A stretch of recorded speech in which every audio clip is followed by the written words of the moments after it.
हम फिर से लेकर आ चुके हैं आप लोगों के लिए शाम की सभी ताज़ा और बड़ी खबरें। एक एक कर आपको सारी खबरों की जानकारी देंगे आज देश दुनिया में क्या कुछ हो रहा है। दरअसल दोस्तों सबसे पहली जो बिग ब्रेकिंग निकल कर आ रही है, किसान नेता राकेश टिकैत का बड़ा ऐलान, बोले सरकार को घुटनों पर ले आएंगे। जी हाँ, सरकार अपने घुटनों पर आ जाएगी, इसके बारे में आपको विस्तार से बताएंगे। वहीं पर दोस्तों अगली बिग ब्रेकिंग में हम आपको बताएंगे, ओवैसी बोले बीजेपी को हराना ही हमारा लक्ष्य। जी हाँ, बीजेपी को किसी भी हाल में जीतने नहीं देंगे, इसके बारे में आपको विस्तार से बताएंगे। वहीं पर दोस्तों बीजेपी की IT सेल ने राकेश टिकैत को किया धमकी भरा फोन। जी हाँ, राकेश टिकैत ने उतार दी बक्कल, इसके बारे में बताएंगे कैसे राकेश टिकैत को फोन लगवाकर डरवाया जा रहा है। वहीं पर दोस्तों अगली बिग ब्रेकिंग में हम आपको बताएंगे। जी हाँ, दरअसल दोस्तों आपको बता दें, ममता बनर्जी का मोदी सरकार पर बड़ा हमला, बोले फिलहाल बंगाल की जनता बीजेपी को कभी नहीं स्वीकारेगी। जी हाँ, बंगाल की जनता बीजेपी को स्वीकारेगी ही नहीं, इसके बारे में आपको विस्तार से बताएंगे। वहीं पर दोस्तों अगली बिग ब्रेकिंग में हम आपको बताएंगे, महबूबा मुफ्ती ने खोली मोदी सरकार की पोल, बोले जम्मू और कश्मीर में अभी भी पूरी तरीके से इंटरनेट बहाल नहीं, इसके बारे में भी आपको विस्तार से बताएंगे। वहीं पर दोस्तों राहुल गांधी का केंद्र सरकार पर बड़ा हमला, बोले फिलहाल देश के किसानों के साथ जी आतंकवादियों जैसा बर्ताव, इसके बारे में आपको विस्तार से बताएंगे। वहीं पर दोस्तों अगली बिग ब्रेकिंग में हम आपको बताएंगे, अंध भक्तों को दोस्तों बड़ा झटका। जी हाँ, राकेश टिकैत बोले हिंदू मुसलमान की राजनीति हुई बहुत, जी हाँ अब नहीं तोड़ने देंगे हिंदू मुसलमानों को, इसके बारे में आपको विस्तार से बताएंगे। वहीं पर दोस्तों अगली बिग ब्रेकिंग में हम आपको बताएंगे, दोस्तों अंध भक्तों ने रोका मुस्लिम महिलाओं को दोस्तों हिजाब डे बनाने से। दरअसल दोस्तों नागपुर में कुछ अंध भक्त पहुंच गए और मुस्लिम महिलाओं को ही अब मुस्लिमों के खिलाफ भड़काने लगे। पहले ये हिंदुओं को मुस्लिम के खिलाफ भड़काते थे, अब तो मुस्लिम को ही मुस्लिमों के खिलाफ कर रहे हैं। बताएंगे क्या है पूरा मामला। वहीं पर दोस्तों विकास दुबे की पत्नी लड़ेंगी चुनाव। जी हां दोस्तों, बहुत जल्दी विकास दुबे की पत्नी जो है दोस्तों वो सपा से चुनाव लड़ सकती हैं। बताएंगे इसके बारे में कैसे बदला लेंगी वो अपने पति की मौत का। वहीं पर दोस्तों अगली बिग ब्रेकिंग में हम आपको बताएंगे, संजय निषाद हुए दोस्तों भारतीय जनता पार्टी से नाराज, बोले फिलहाल बीजेपी सुन नहीं रही है हमारी, इसके बारे में भी आपको विस्तार से बताएंगे। वहीं पर दोस्तों इमरान प्रतापगढ़ी का मोदी सरकार पर बड़ा हमला, बोले फिलहाल कांग्रेस के बिना कोई भी पार्टी जीत नहीं सकती। जी हां, कांग्रेस ही है जो बड़े मुद्दों पर हमेशा खड़ी रहती है। जी हां, बीजेपी को सिर्फ कांग्रेस ही हरा सकती है, इसके बारे में भी आपको विस्तार से बताएंगे। वहीं पर दोस्तों मायावती का ब्राह्मण कार्ड, बोले ब्राह्मणों के साथ हो रहा है दुर्व्यवहार। जी हां, सबसे पहले ब्राह्मणों के लिए कानून बनाया जाएगा, सत्ता में आते से ही उनका सम्मान किया जाएगा, इसके बारे में भी आपको विस्तार से बताएंगे। वहीं पर दोस्तों अगली बिग ब्रेकिंग में हम आपको बताएंगे, प्रधानमंत्री नरेंद्र मोदी जब देश की बात आती है तो भाग जाते हैं, जब चुनाव की बात आती है तो देश दुनिया के सामने जाकर बड़ी बड़ी फेंकते हैं। जी हां दोस्तों, आपको बता दें संजय रावत ने खोल दिया मोदी सरकार के खिलाफ मोर्चा, इसके बारे में भी आपको विस्तार से बताएंगे। तो सारी खबरें दोस्तों एक एक कर देंगे। फिलहाल खैर चलिए हम बढ़ते हैं दोस्तों एक और अगली बिग ब्रेकिंग की तरफ। बताया दोस्तों सबसे पहली जो बड़ी खबर निकल कर आ रही है, आपको बता दें किसान नेता राकेश टिकैत की सरकार को चेतावनी, बोले घुटनों पर ले आएंगे सरकार को। जी अगर सरकार ने किसानों की बात नहीं सुनी तो घुटनों पर आना होगा इस सरकार को। दरअसल दोस्तों आपको बता दें तीनों कृषि कानून को लेकर राकेश टिकैत कल करनाल में थे, महापंचायत के दौरान थाने को घेर लिया गया। हालांकि राकेश टिकैत ने अपनी गिरफ्तारी भी दी और राकेश टिकैत के साथ साथ कई किसानों ने गिरफ्तारी दी, लेकिन दोस्तों राकेश टिकैत ने ऐलान कर दिया ये सरकार को घुटनों पर ले आएंगे, घुटनों पर आकर खुद किसान की बात सुनेगी। राकेश टिकैत का कहना है जब सरकार तानाशाह हो जाए तो उसके साथ वैसा ही रवैया अपनाया जाता है। किसान नेता राकेश टिकैत ने कहा कि सरकार कितनी ही कोशिश कर ले इस देश का किसान झुकने वाला नहीं है, यह आंदोलन इसी तरीके से चलेगा। राकेश टिकैत का कहना है कि सरकार की हवाइयां उड़ गई हैं 15 से 20 लाख किसान देखकर। सरकार ने कभी नहीं सोचा था कि 21 किलोमीटर के दायरे में किसान ही किसान होंगे। ये आंदोलन नहीं बल्कि ये एक रैली थी, ये एक ट्रेन की तरह एक रेल थी जिसको देखकर सरकार भी बौखला गई है। राकेश टिकैत ने साफ कहा इस तरीके की महापंचायत पूरे महीने होंगी। करनाल की महापंचायत में दोस्तों हंगामा हुआ, जमकर हंगामा हुआ। एक तरफ खट्टर ने लोगों को गिरफ्तार करने की अनुमति दे दी थी तो वहीं दूसरी तरफ किसानों ने हंसते हंसते अपनी गिरफ्तारियां दी। किसानों ने साफ कहा कि जेलें भर जाएंगी, लेकिन फिलहाल किसानों को जिस तरीके से किया जा रहा है उनको रखा नहीं जा सकता जेल में। साफ है दोस्तों कि इस वक्त देश का किसान पूरी मौजूदा स्थिति और पूरी जो है यहाँ पर हिम्मत के साथ आगे बढ़ता चला जा रहा है। मतलब साफ है दोस्तों, किसानों से अगर कोई उलझा तो किसानों से पंगा लेना सरकार को पहले ही भारी पड़ रहा है फिलहाल। खैर चलिए हम बढ़ते हैं दोस्तों अगली बिग ब्रेकिंग की तरफ। बता दोस्तों अगली जो बड़ी खबर निकल कर आ रही है, राहुल गांधी का केंद्र सरकार पर बड़ा हमला, बोले किसानों को के साथ आतंकवादियों जैसा व्यवहार। जी किसानों को डराया धमकाया और लाठियों से पीटा जा रहा है। दरअसल दोस्तों कल करनाल में किसानों के ऊपर बारिश की बौछार की गई है, जिसके बाद राहुल गांधी भड़क गए। राहुल गांधी का कहना है जिस तरीके से किसानों के साथ व्यवहार किया जा रहा है ये बहुत ही दुर्भाग्यपूर्ण है। राहुल गांधी ने बताया कि आज इस देश का किसान काफी ज्यादा दुखी है, लेकिन किसानों के साथ जिस तरीके की राजनीति की जा रही है इसको लेकर राहुल गांधी ने अफसोस जताया। राहुल गांधी का कहना है कि फिलहाल सरकार एक बात समझ ले कि इस देश का किसान डरने या धमकने वाला नहीं है। किसानों को डराना धमकाना बंद कर दे सरकार। इस देश का किसान अपनी स्थिति मौजूदा स्थिति से लड़ रहा है। साफ साफ यहाँ पर दोस्तों आपको बता दे, साफ बोल दिया है यहाँ पर कि अगर किसानों के साथ कोई भी दुर्व्यवहार किया गया या जिस तरीके की बात हुई तो राहुल गांधी कहना है कि आवाज उठाएंगे। राहुल गांधी ने कहा आज देश में महंगाई बढ़ती जा रही है, बेरोजगारी चरम सीमा पर आ गई, लेकिन प्रधानमंत्री को इन मुद्दों पर बात नहीं करना है। किसानों के काले कानून सिर्फ अडानी और अंबानी के लिए लाए गए। हमारे दो वाली सरकार सिर्फ इन्हीं का फायदा देखती है, लेकिन जो किसान धीरे धीरे कर अपनी खेती बर्बाद हो रही है, किसान धीरे धीरे कर खत्म होता जा रहा है, खास करके छोटा किसान, इसको लेकर क्या कर रही है सरकार। राहुल गांधी ने कहा बस सरकार का एक ही एजेंडा है, लोगों को बेवकूफ बनाओ और ये बताने की कोशिश करो कि सब कुछ सही चल रहा है। राहुल गांधी ने कहा ये सरकार अच्छे से जानती कि इस देश में इस वक्त किस तरीके की राजनीति चल रही है। और दोस्तों यकीन मानिए जो भी हो रहा है ये आपके और हमारे सामने आज जो देश में मौजूदा हालात है दोस्तों, स्थिति बनी हुई है, इससे एक बात तो साफ हो जाती है कि प्रधानमंत्री नरेंद्र मोदी के नेतृत्व में पूरी देश की जो अर्थव्यवस्था पूरी तरीके से खत्म हो चुकी है। इस देश का प्रधानमंत्री जिस तरीके की राजनीति करना चाह रहा है वो साफ दिखाई दे रहा है फिलहाल। खैर चलिए हम बढ़ते हैं दोस्तों एक और अगली बिग ब्रेकिंग की तरफ। बता दोस्तों असदुद्दीन ओवैसी का भाजपा के ऊपर बड़ा हमला, बोले फिलहाल बीजेपी को हराना ही मात्र हमारा लक्ष्य। दरअसल दोस्तों असदुद्दीन ओवैसी ने ऐलान कर दिया कि वो अकेले 100 सीटों पर चुनाव लड़ेंगे और एएमआई अकेले 100 सीटों पर चुनाव लड़कर भारतीय जनता पार्टी को बड़ी शिकस्त देगी। दरअसल दोस्तों असदुद्दीन ओवैसी ने भारतीय जनता पार्टी पर बड़ा हमला बोलते हुए कहा है कि फिलहाल बीजेपी पिछले 60 सालों से जो यहाँ पर मुसलमानों के ऊपर अत्याचार करती हुई आई है। अब ऐसे मुस्लिमों को अपने वोटों की कीमत समझनी होगी, उन्हें अपना वोट सही जगह देना होगा। जहां एक तरफ दोस्तों ओवैसी ने कल पूरी अतीक की पार्ट जो दोस्तों आपको बता दें बाहुबली अतीक है उनकी पूरी फैमिली को शामिल कर रही है अपनी पार्टी में। वहीं दूसरी तरफ दोस्तों आपको बता दें इससे पहले जो है यहाँ पर अखिलेश यादव भी उनके बड़े भाई को अपनी पार्टी में शामिल कर चुके हैं। साफ दिखाई दे रहा है दोस्तों कि इस बार के चुनाव जो है वो बहुत ही खतरनाक होने वाले हैं, क्योंकि बीजेपी अपनी जोड़ तोड़ में लगी है, सपा अपनी जोड़ तोड़ में लगी है। तो वहीं दूसरी तरफ आपको बता दोस्तों इस बार बीजेपी का पूरी तरीके से सुपड़ा साफ करने में लग गई हैं सारी पार्टियां और बीजेपी को सत्ता से जाना ही होगा फिलहाल। चलिए हम बढ़ते हैं दोस्तों एक और अगली बिग ब्रेकिंग की तरफ। बता दोस्तों अगली जो बड़ी खबर निकल कर आ रही है, ममता बनर्जी का केंद्र सरकार पर बड़ा हमला, बोले बीजेपी को कभी भी नहीं अपनाएगा बंगाल। दरअसल दोस्तों भारतीय जनता पार्टी जो कि बंगाल में लगातार मुंह की खाती है और हर बार इनकी दोस्तों जो हार होती है वो ऐतिहासिक होती है।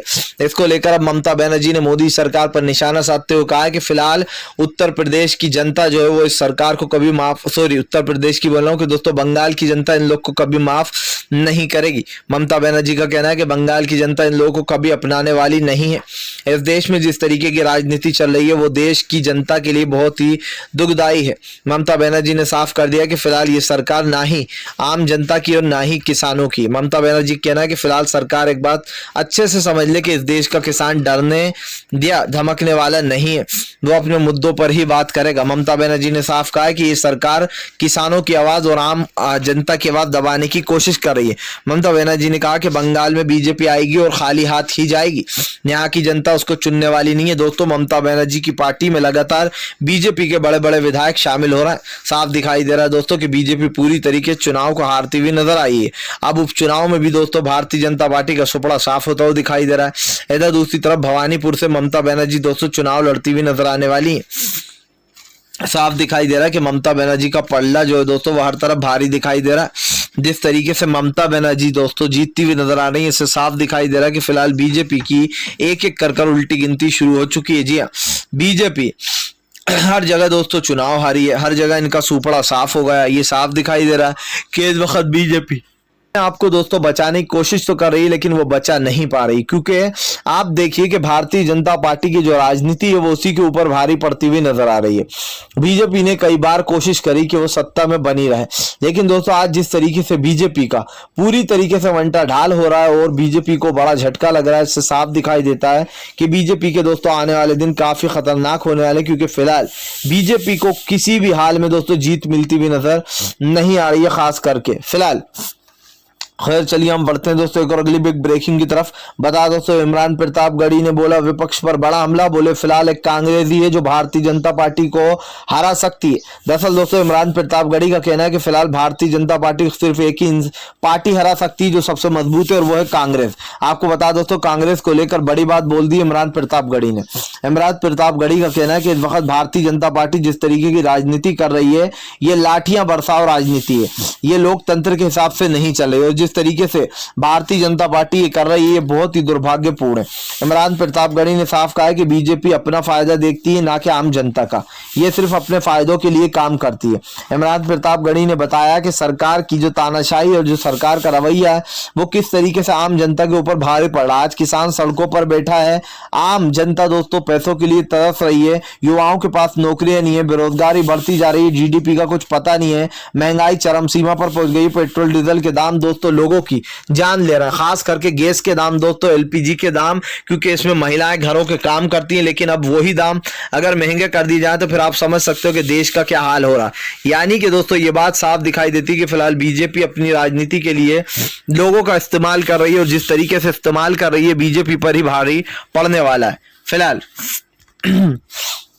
चलिए हम बढ़ते हैं दोस्तों एक और अगली बिग ब्रेकिंग की तरफ। बता दोस्तों अंधभक्त ने लगाया राकेश टिकैत को फोन, दी फोन पर धमकी। दरअसल दोस्तों आज इन दिनों जो यहाँ पर एक सोशल मीडिया पर एक ऑडियो लीक हो गया है जिसका राकेश टिकैत का है। आपको बता दोस्तों राकेश टिकैत के फोन पर एक बीजेपी की आईटी सेल के अंधभक्त ने फोन लगा दिया। दरअसल दोस्तों आपको बता दें इस बंदे का नाम जो यहाँ पर ये वहां का रहने वाला था दोस्तों यूपी का, और यूपी का ये रहने वाले का नाम था दोस्तों श्याम सिंह। श्याम सिंह ने फोन लगाते हुए कहा कि राकेश टिकैत बोल रहा है। राकेश टिकैत ने कहा हाँ। तब ये राकेश टिकैत से कहता है कि महाराज ये आपने क्या कर दिया, इतनी मुश्किल से हमने एजेंडा सेट किया था, आपने जो यहाँ पर अल्लाह अकबर के नारे क्यों लगा, जय श्री राम के नारे लगाते, कृष्णा के नारे लगा देते। तो राकेश टिकैत ने मुंह तोड़ जवाब देते हुए कहा कि तूने सिर्फ अल्लाह अकबर के ही नारे सुने, अल्लाह अकबर हर हर महादेव क्या होता है, हर हर महादेव के नारे लगे और अल्लाह अकबर के नारे लगे। तो यहाँ पर वो कहता हुआ नजर आता रहा है अल्लाह अकबर की ऐसी तैसी बोलता हुआ नजर आ रहा है दोस्तों, बेसिकली मुस्लिम धर्म का अपमान कर रहा है ये श्याम सिंह। इसने उसके बाद दोस्तों राकेश टिकैत से कहा कि तुम गलत कर रहा हो किसानों के साथ, किसानों का वो बिगाड़ रहा। तभी दोस्तों आपको बता दे यहाँ पर राकेश टिकैत ने कहा चुप कर, और हरामजादे वाली गाली बककर कहा कि फोन काट। बीजेपी के आईटी सेल का दोस्तों ये बंदा था, जिसके बाद राकेश टिकैत ने साफ साफ बता दिया कि फिलहाल किस तरीके से बीजेपी के लोग राकेश टिकैत को धमकियां दिलवा रहा है। दोस्तों बीजेपी की जो आईटी सेल है वो पूरी तरीके से दोस्तों आपको बता दें इस तरीके की बात कर रही है, और ये साफ दिखाई दे रहा है कि जो अब मोदी की दोस्तों आईटी सेल है वो एक्टिव हो चुकी है, क्योंकि उन्होंने सोशल मीडिया पर भी दोस्तों ऐसा एक वीडियो शेयर करते हुए लिखा था कि देखिए भाई किसान आंदोलन में अल्लाह अकबर के नारे की क्या जरूरत थी। मतलब दोस्तों इनकी दोस्तों जनसभाओं में जय श्री राम के नारे लग सकते हैं, इनकी दोस्तों चुनावी रणनीतियों में जय श्री राम के नारे लग सकते हैं, किसी को पीटा जाए तो जय श्री राम के नारे लग सकते हैं, अमित शाह जय श्री राम के नारे लगा सकते हैं। यानी कि दोस्तों खुद धर्म का, हिंदू धर्म का अपने फायदे के लिए उपयोग कर रहा है वो सही है। अगर किसान नेता ने दोस्तों मुजफ्फरनगर में जो दंगे हुए थे उसके दाग मिटाने की कोशिश की है, हिंदू मुसलमानों को जोड़ने की कोशिश की, और वहां पर ऐसा नहीं है कि सिर्फ अल्लाह अकबर के नारे लगा दिए गए, वहां पर नारे लगाए गए थे अल्लाह अकबर और हर हर महादेव के। अब आप समझिए दोस्तों हर हर महादेव कौन थे, यानी कि जो है दोस्तों शिव जी थे। अब इन लोगों की दोस्तों सोच जो है वो बड़ी घटिया कि खुद तो अपने फायदे के लिए नारे लगाते हैं, लेकिन जब हिंदू मुसलमानों को जोड़ने की बात आती है तो इनकी दोस्तों नानी मर जाती है। इन्हें साफ दिखाई देता है कि अगर हिंदू मुस्लिम एक हो गए तो हमारी सत्ता समझो गई हाथ से फिलहाल। खैर चलिए हम बढ़ते हैं दोस्तों एक और अगली बिग ब्रेकिंग की तरफ। बता दोस्तों अगली जो बड़ी खबर निकल कर आ रही है, अंधभक्तों का वीडियो वायरल दोस्तों। कल दरअसल दोस्तों आपको बता दें, कुछ मुस्लिम लड़कियों ने हिजाब डे मनाया। हिजाब डे में दोस्तों मुस्लिम लड़कियों ने नकाब ओढ़ा, बेसिकली वो जो मुस्लिमों में पहना जाता है। अब दोस्तों हिजाब डे मना रही थी कुछ लड़कियां, कम उम्र की, इसमें 18 साल की लड़कियां भी थी दोस्तों। कुछ अंधभक्त पहुंच गए। मामला है दोस्तों नागपुर का। नागपुर में दोस्तों कुछ बजरंग दल के लोग पहुंच गए। पहले तो दोस्तों ये हिंदू मुसलमान को एक दूसरे के खिलाफ भड़काते थे। अब जब इन्होंने देखा कि मुस्लिम ही मुस्लिमों के साथ है तो दोस्तों ये मुस्लिमों को टारगेट करने पहुंच गए। हिजाब डे मना रही महिलाओं के साथ दोस्तों इन्होंने बदतमीजी की और कहा कि आप जो है यहाँ पर हिजाब डे क्यों मनवा रही हैं, इन लड़कियों को आप जो है यहाँ पर गलत पट्टी पढ़ा रही हैं। और उन बच्चियों से कहा कि आप लोग इनके चक्कर में मत पड़िए, आप ये हिजाब डे मत मनाइए, क्यों आप ये अपने आप को ढक रहा हो, हिजाब डे मना रहा हो। तभी दोस्तों वहां पे जो जिन पर ये बच्चियां थी, यानी कि जो 18 साल की लड़कियां थी, उन्होंने कहा कि हम अपनी मर्जी से कर रहे हैं जो भी कर रहा है, आपको क्या प्रॉब्लम है, नॉट अ बिग डील। तभी दोस्तों बजरंग दल का एक कहने लगा बहुत पहले आप इनको हिजाब उड़वाओगे फिर इनकी शादियां करवाओगे। तभी यहाँ पर उन्होंने कहा इससे शादी की क्या कहां से बात आ गई। अब दोस्तों साफ दिखाई दे रहा है कि फिलहाल पहले तो हिंदू मुसलमान किया जाता था और अब मुसलमानों को ही मुसलमानों के खिलाफ भड़काने की साजिश की जा रही है। साफ दिखाई दे रहा है दोस्तों कि बीजेपी वाले किस तरीके से जो यहाँ पर एक प्रोपेगेंडा चला रहे हैं और ये प्रोपेगेंडा दोस्तों कितनी आगे तक लेकर जाया जा रहा है, सिंपल सी बात है। फिलहाल खैर चलिए हम बढ़ते हैं दोस्तों एक और अगली बिग ब्रेकिंग की तरफ। बता दोस्तों अगली जो बड़ी खबर निकल कर आ रही है, आपको बता दोस्तों विकास दुबे की पत्नी लड़ सकती है दोस्तों अखिलेश यादव की पार्टी से चुनाव, भारतीय जनता पार्टी को देंगी शिकस्त।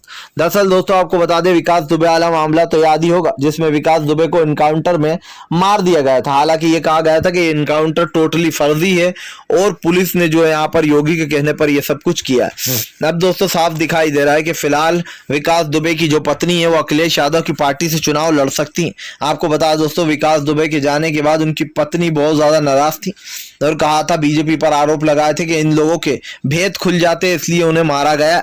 और दोस्तों ये बात तो सच है कि कई उसमें बड़े बड़े नाम थे जिसका विकास दुबे खुलासा कर सकते थे, लेकिन उससे पहले ही उनका इनकाउंटर कर दिया गया। साफ दिखाई दे रहा है कि फिलहाल योगी की जो ठोको नीति है दोस्तों उसमें कहीं ना कहीं अब योगी आदित्यनाथ ही फंसते हुए नजर आ रहा है फिलहाल। चलिए हम बढ़ते हैं दोस्तों एक और अगली बिग ब्रेकिंग की तरफ। बता दोस्तों अगली जो बड़ी खबर निकल कर आ रही है, आपको बता दोस्तों अब तालिबान जो है यहाँ पर तालिबान की सरकार बन चुकी है और तालिबान ने दोस्तों सत्ता में आते से ही लोगों को निशाने पर लेना शुरू कर दिया। दोस्तों आपको बता दें उसने कश्मीर के मुद्दे पर बोला, उसने जो है यहाँ पर बेसिकली इंडिया में दखल अंदाजी करने की कोशिश की, क्योंकि दोस्तों बताया जा रहा है चीन जमकर साथ दे रहा है तालिबान का। पंजशीर पर भी दोस्तों अब धीरे धीरे कर कर पूरा कब्जा जमा लिया है तालिबान ने। साफ दिखाई दे रहा है कि फिलहाल जिस तरीके से हो रहा है इसको कहीं ना कहीं दोस्तों आम जनता इससे परेशान है फिलहाल। खैर चलिए हम बढ़ते हैं दोस्तों एक और अगली बिग ब्रेकिंग की तरफ। बता दोस्तों अगली जो बड़ी खबर निकल कर आ रही, आपको बता दें दोस्तों संजय निशांत का मोदी सरकार पर बड़ा हमला, बोले फिलहाल पार्टी बात नहीं सुन रही है। जी हाँ, दरअसल दोस्तों संजय निशांत का जो परिवार था उन्होंने हमेशा कांग्रेस के साथ वफादारी पहले निभाई है, लेकिन संजय निशांत दोस्तों अब बीजेपी का फायदा कराते हैं। अब संजय निशांत नाराज चल रहे हैं बीजेपी से। कल हाई लेवल वाली उनकी मीटिंग भी हुई दोस्तों, दिल्ली पहुंचे थे। माना जा रहा है पहले भी संजय निशांत ने दोस्तों मोदी सरकार पर सवाल उठाए थे क्योंकि उनको मंत्रिमंडल में शामिल नहीं किया गया था। उनका कहना था कि उन्हें अमित शाह और जेपी नड्डा ने धोखा दिया। अब फिर से एक बार संजय निशांत की मुलाकात हुई थी। साफ दिखाई दे रहा है दोस्तों कि संजय निशांत जो है वो कहीं ना कहीं बीजेपी से उनका मोह भंग होता जा रहा है फिलहाल। चलिए हम बढ़ते हैं दोस्तों एक और अगली बिग ब्रेकिंग की तरफ। बता दोस्तों अगली जो बड़ी खबर निकल कर आ रही, जी हाँ, दरअसल दोस्तों आपको बता दें किसानों का आंदोलन तो यूं ही चलता रहेगा, सरकारें बदलती रहेंगी। जी हाँ, दरअसल दोस्तों आपको बता दें अब योगेंद्र यादव ने सरकार को घेर लिया। योगेंद्र यादव का कहना है जो लोग कल तक किसानों को कुछ चंद किसान बता रहे थे, आज 20 लाख किसान देखकर उनकी आंखें फटी रह गई हैं। अब सरकार डर रही है क्योंकि उसने कभी नहीं सोचा था कि इतनी बड़ी जो है यहाँ पर संख्या में लोग आएंगे और इतनी बड़ी जो है यहाँ पर दोस्तों किसान आंदोलन की महापंचायत होगी। उन्होंने साफ कर दिया योगेंद्र यादव ने कि इस सरकार का अंत करीब आ चुका है। सरकार जिस तरीके की तानाशाही अपना रही है उसको लेकर योगेंद्र यादव ने सरकार को घेरते हुए साफ कर दिया कि फिलहाल इस सरकार की तानाशाही वाले रवैये को पूरी तरीके से दोस्तों हटाकर रहेंगे। यानी कि सरकार जिस तरीके से दोस्तों तानाशाही कर रही है और खास कर जिस तरीके से रवैया अपनाया जा रहा है, इसको लेकर राकेट टिकैत ने सरकार को घेर लिया और सीधे सीधे चेता भी दिया है कि अगर सरकार ने किसानों के साथ मनमानी की तो इसका अंजाम अच्छा नहीं होगा। सरकार सुधर जाए वरना किसानों को सुधारना आता है। फिलहाल हम तो यही बोलेंगे कि वीडियो पसंद आए तो इसको लाइक करें, चैनल पर पहली बार आए हैं तो सब्सक्राइब करने के साथ साथ पास में घंटी आएगी यानी कि बेल आइकन, उसको जरूर दबा दें ताकि हमारे हर वीडियो की अपडेट आपको मिल पाए।